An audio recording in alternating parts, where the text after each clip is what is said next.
మేము విలేజ్కి వచ్చినాం కదా. సో మా జాష్ కోసం అయితే మా డాడీ కొన్ని ఫ్రూట్స్ అలాగే బర్త్డే ఉంది కదా కేక్ కట్ చేపిద్దామని చెప్పేసి మా నాన్న అయితే కేక్ తీసుకొస్తున్నాడు అనమాట. నేను వద్దని చెప్పినా కూడా ఇక వాళ్ళ సాటిస్ఫాక్షన్ కోసం అని చెప్పేసి మా నాన్న అయితే కేక్ తీసుకొచ్చిండు.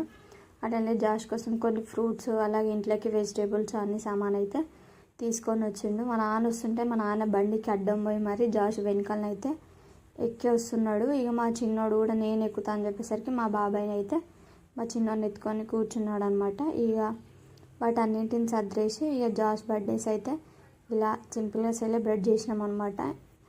మా పిన్ని వాళ్ళు అందరూ ఉంటే ఇక వాళ్ళతోనే ఇలా సింపుల్గా సెలబ్రేట్ చేసేసుకొని ఇక కేక్ అయితే కట్ చేయించినాం అనమాట. యాక్చువల్గా వద్దనుకున్నాము, కాకపోతే మా నాన్న తీసుకొచ్చింది కదా అని చెప్పేసి కట్ చేయించినాము. మొత్తం మీద కేక్ కట్ చేయించేసి అందరికీ పని చేసి ఇలా సింపుల్గానైతే బర్త్డే సెలబ్రేట్ చేసుకుంటున్నాడు అనమాట. ఇది వ్లాగ్ నచ్చితే ఖచ్చితంగా లైక్ చేసి సబ్స్క్రైబ్